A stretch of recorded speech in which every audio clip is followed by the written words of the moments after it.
আমাদের এখানে মিনিমাম 50,000 মানুষ একত্রিত হয়েছে। সারা দেশব্যাপী ধন্যবাদ সবাইকে। ধন্যবাদ রাশিদুল ইসলাম। এ পর্যায়ে আহ্বান জানাচ্ছি বাংলাদেশ বেসিক গ্রাজুয়েট নার্সিং সোসাইটির সম্মানিত সভাপতি জনাব পারভেজ কবির পিন্টুকে তার মূল্যবান বক্তব্য রাখার জন্য। জনাব পারভেজ কবির পিন্টু।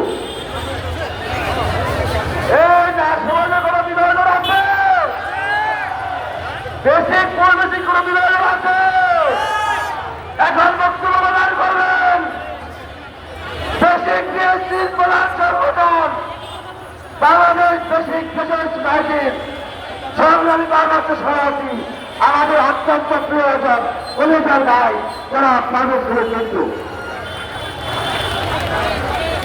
আসসালামু আলাইকুম। প্রথমেই শ্রদ্ধার সাথে স্মরণ করছি গতকাল